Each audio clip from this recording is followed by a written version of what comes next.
자리가 더는 없지만 오늘도 마스크를 쓰고 병원으로 향하시는 분들도 계십니다.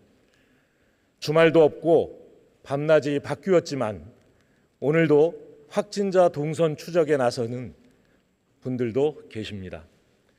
많은 분들의 희생과 헌신이 우리의 오늘을 지켜주고 있습니다. 이웃에 대한 배려와 양보가 우리의 내일을 만들어가고 있습니다. 언제나 그래왔듯이 연대와 협력의 공동체 정신으로 이 위기도 우리는 극복해 낼 것입니다. 위대한 국민과 함께 K-방역은 세계의 모범이 됐습니다. 전면 봉쇄 없이 인구 대비 누적 확진자 수, 누적 사망자 수 모두 세계 최저 수준을 유지하고 있습니다. 백신 접종에 속도를 내면서 위중증 비율도 빠르게 낮아지고 있습니다. 의료진, 역학조사관, 방역 관계자 여러분과 묵묵히 줄을 서서 선별 검사를 받고 일상 속 거리 두기를 견뎌내고 계신 국민 여러분이 계셨기에 가능한 일입니다. 다시 한번 깊이 감사의 인사를 드립니다.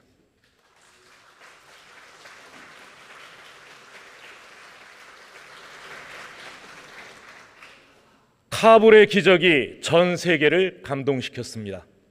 일사불란한 정부의 대응과 굳건한 한미동맹 위에 아프간 미라클 작전이 기적적으로 성공했습니다. 세계는 또 한 번 우리를 인정했습니다. 우리도 국제사회의 원조를 받던 시절이 있었습니다. 이제는 도움을 받는 나라에서 도움을 주는 나라가 되었습니다. 세계는 대한민국을 선진국으로 부르고 있습니다. 올해 7월 UN 무역개발회의는 195개국 회원국 만장일치로 한국을 개발도상국에서 선진국으로 격상시켰습니다. 1964년 창립 이후 처음 있는 일입니다. 문재인 정부는 대한민국을 선진국으로 만든 정부로 역사에 기록될 것입니다. 역사에 기록될 일이 또 하나 있습니다. 항일 독립운동의 영웅 홍범도 장군께서 광복절에 조국으로 돌아오셨습니다. 대한독립의 벅찬 감격을 느낄 수 있는 순간이었습니다. 2019년 일본은 수출 규제를 앞세워 경제 침략을 감행했습니다. 우리는 다시는 지지 않겠다는 각오로 물러서지 않았습니다. 민, 관, 정이 함께 기술 독립에 나섰습니다. 메이드 인 코리아의 저력이 다시 깨어났습니다. K소부장을 강화하고 공급망 안정에 나섰습니다. 이후 100대 핵심 품목의 대일 수입 의존도는 2017년 33.5%에서 2021년 24.9%로 낮아졌습니다. 2018년 구매력 기준 1인당 GDP 부문에서도 일본을 추월했습니다.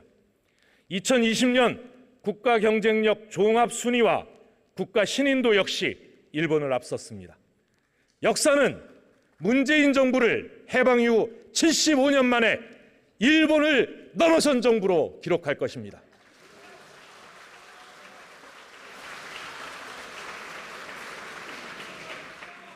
K방역의 성공, 카불의 기적, 대일 무역전쟁 승리, 선진국 진입, 이 모든 것이 가능했던 이유는 우리 야당을 포함해서 위대한 국민이 계셨기 때문입니다.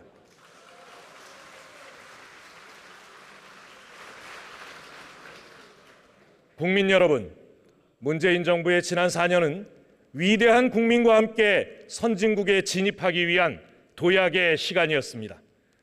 촛불혁명으로 출범해 인수위를 꾸릴 틈도 없이 국정농단의 폐허 수습과 적폐 청산에 나섰습니다. 나라의 틀을 다시 세우는 여정이었습니다. 포용적 복지국가를 목표로 사회 안전망을 강화했습니다. 온종일 돌봄 체계를 구축했고 보편적 아동수당과 고등학교 무상교육을 전면 도입했습니다. 부양의무자 기준을 단계적으로 폐지하고 질병, 부상으로 아플 때 쉴 수 있도록 상병수당을 도입해 복지 사각지대 해소에 앞장섰습니다. 문재인 케어로 병원비 걱정 없는 든든한 나라를 만들었습니다. 치매 국가 책임 제도를 도입하고 전국 256개 시군구에 치매 안심센터를 설립했습니다. 2000년대 초 김대중 정부의 성과인 IT 창업 열풍이 문재인 정부에서 혁신 창업으로 더 크게 부활하고 있습니다. 2020년 연간 신설 법인 수는 약 12만 개로 역대 최고치입니다. 기업 가치 1조 이상의 비상장 스타트업인 유니콘 기업도 2016년 2개뿐이던 것이 올해 15개로 7배 넘게 증가했습니다. IT 산업의 등 위에 올라탄 BT 산업도 빠르게 질주하고 있습니다. K-방역과 함께 바이오 헬스 산업이 신성장 동력이 되었습니다. 상생형 지역 일자리도 결실을 맺고 있습니다. 일주일 후 광주형 일자리 위탁 생산 1호차 판매를 시작합니다. 연간 7만 대 생산과 12,000명 고용을 목표로 합니다. 지난 8월 전기차 공장을 준공한 군산형 일자리도 속도를 내고 있습니다. 구미와 부산 등에서 추진되는 상생형 일자리도 기대를 모으고 있습니다. 선도형 경제를 이끌고 일자리 회복을 앞당길 한국판 뉴딜 2.0도 수출 경제 호조와 함께 순항하고 있습니다. 코로나 이후 OECD 국가 중 가장 빠르게 경제를 회복한 나라 중 하나입니다. 국민 여러분의 헌신과 희생 덕분입니다. 이에 저희는 특별한 희생에는 특별한 보상이라는 원칙에 따라 세계 최초로 소상공인 자영업자 손실보상을 법제화했습니다. 또한 국민 누구도 예외 없이 재난으로부터 지켜드리기 위해 6차례에 걸친 추경을 신속하게 통과시켰습니다. 촛불 시민의 열망을 품은 권력기관 개혁과 사회 개혁도 멈출 수 없는 과제였습니다. 국정원의 국내 정보 업무를 폐지했고 국군 기무사를 제자리로 돌려놓았습니다. 검경 수사권을 조정했고 국가수사본부와 공수처도 설치했습니다. 블랙리스트 방지법인 예술인 권리보장법을 제정했습니다. 사립유치원의 투명성을 높이는 유치원 3법과 환자와 의료진 간의 신뢰를 높이는 수술실 CCTV 설치법도 법제화했습니다.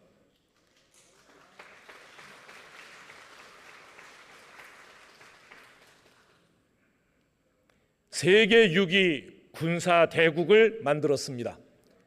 2017년 40조 원이었던 국방 예산을 2022년 55조 원으로 확충했습니다. 방산비리 척결 강화, 미사일 탄두 중량 확대, 드론 부대 창설 등 군을 현대화했고 장병 인권 보호 강화와 군 사법 개혁 등을 통해 선진 스마트 강군의 토대를 닦았습니다. 국민 여러분, 그러나 여전히 해결해야 할 과제들이 남아 있습니다.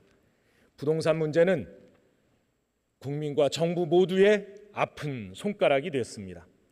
심려를 끼쳐드려 진심으로 송구합니다.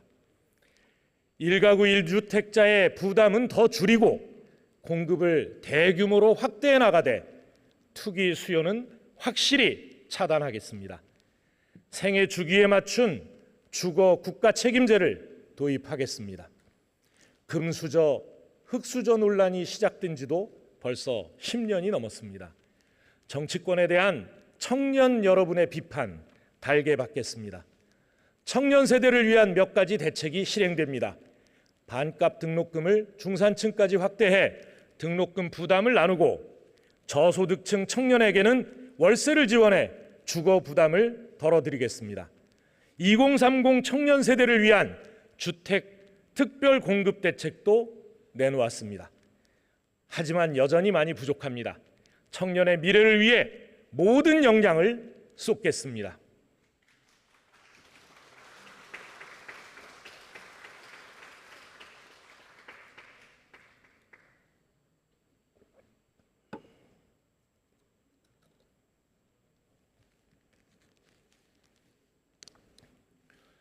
존경하는 국민 여러분, 선배 동료 의원 여러분, 위드 코로나 시대에 걸맞은 선진국다운 국가 재정의 역할이 필요합니다.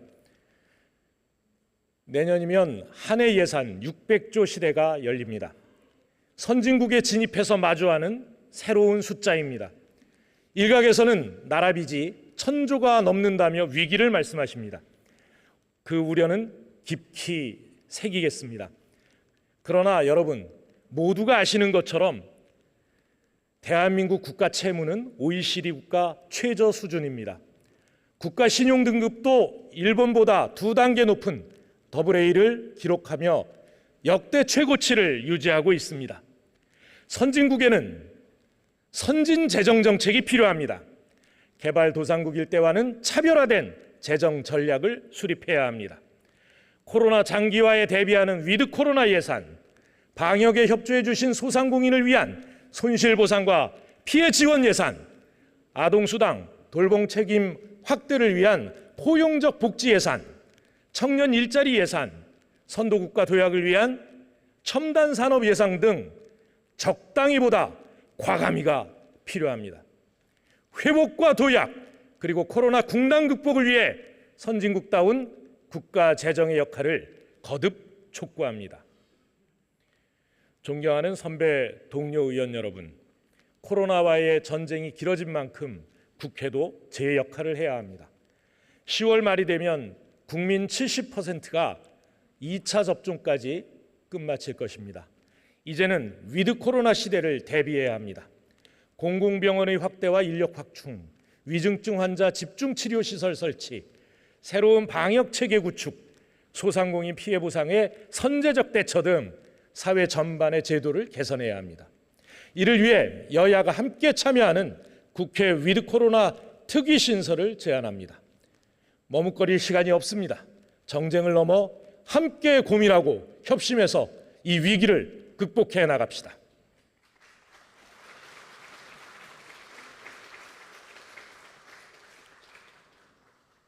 존경하는 선배 동료 의원 여러분, 저는 이 자리에서 양극화 해소와 지역 균형 발전을 앞당길 경제사회 부흥 전략을 제안하고자 합니다. 경제사회 부흥 전략은 경제 대화훼와 사회적 경제 활성화, 지역 중심의 과감한 도약, 이렇게 세 축으로 이루어집니다. 경제 대화훼는 3,700만 생산 가능 인구 모두가 다시 일어서서 시장에 참여할 수 있게 하는 포용적 회복 정책입니다. 이는 국민 신용 회복과 생계형 범죄 사면에서 시작됩니다.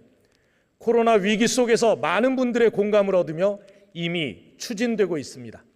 지난 7월 문재인 대통령께서는 서민 신용 회복 방안을 주문했습니다. 금융위는 코로나 기간 발생한 연체에 대해 적극적 신용 사명 조치를 발표했습니다. 약 230만 명이 수혜를 볼 것으로 예상됩니다. 단순히 자격을 회복시키는 것만으로는 부족합니다. 서민 자영업자의 이자 감면과 취약 분야 당사자에 대한 직접 지원도 필요합니다. 한국은행과 정부의 서민 자영업자 이자 감면을 위한 정책금융 확대를 요청합니다. 특히 한국은행은 현재의 양적 완화 정책을 조정하는 한편 소상공인 자영업자 채권을 매입하는 적극적인 자세로 포용적 완화 정책으로 전환해 주시기 바랍니다. 아울러 금융중개 지원 대출에서 소상공인 지원 비중을 높여야 합니다. 한국은행이 저금리로 시중은행에 자금을 공급하면 소상공인 이자 부담을 덜어드릴 수 있을 것입니다. 최근 가계부채 총량 관리로 일부 시중은행의 가계대출 공급이 중단되면서 실수요자들의 걱정이 커지고 있습니다. 추가 재원을 투입해서 이자 경감과 함께 수혜 인원을 늘리는 서민 자영업자 금융 지원 방안도 함께 추진해 나가겠습니다. 또한 코로나19로 피해를 입은 중소기업, 소상공인 대출의 만기 연장과 상환 유예 조치 등도 적극 검토하겠습니다. 취약 분야에 대한 직접적인 지원은 아동 보육 분야부터 시작하겠습니다. 내년 예산안에는 현재 만 7세까지 지급되는 아동 수당을 만 8세로 확대하는 예산이 포함되어 있습니다. 이 자체로도 의미 있는 정책적 진전입니다. 그러나 조금 더 과감하게 접근해야 합니다.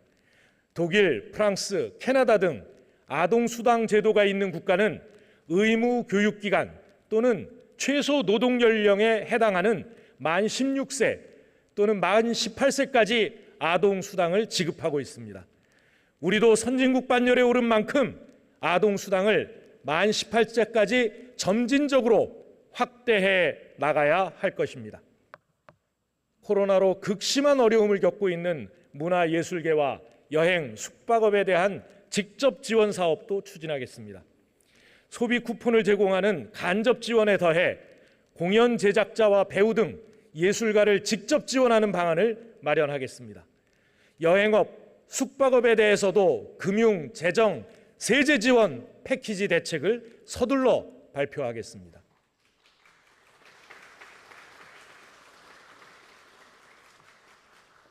경제 사회 부흥 전략의 두 번째 축인 사회적 경제 활성화에 대해 말씀드리겠습니다.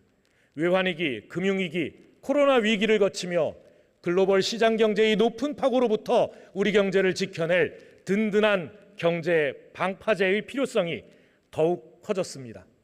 사회적 경제 활성화는 양극화 해소, 이익의 나눔을 통해 함께 잘 사는 혁신적 포용국가로 나아가는 가장 빠른 길입니다. 실제로 경제 위기를 겪은 많은 국가들이 사회적 경제 활성화를 통해 위기를 극복한 사례가 있습니다. 더 늦기 전에 사회적 경제 관련 입법에 나서야 합니다. 7년째 국회에 계류되어 있는 사회적 경제 기본법, 공공기관의 사회적 가치 기본법, 사회적 경제 기업 제품의 구매 촉진법 등 사회적 경제 3법을 올해 안에는 반드시 통과시켜야 합니다. 야당의 대승적인 동참도 당부드립니다.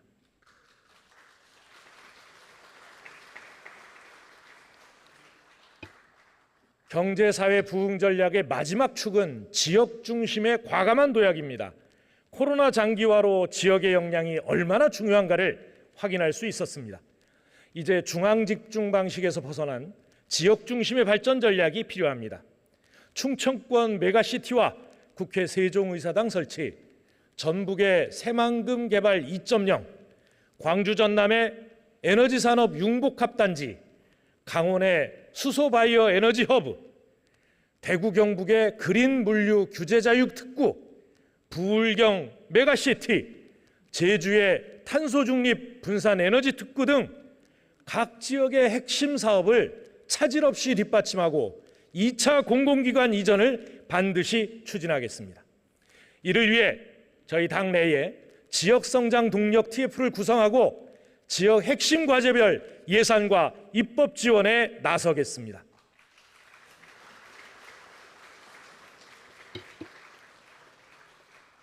국민 여러분, 비대면 시대 플랫폼 산업의 공정과 상생의 토대를 만들겠습니다.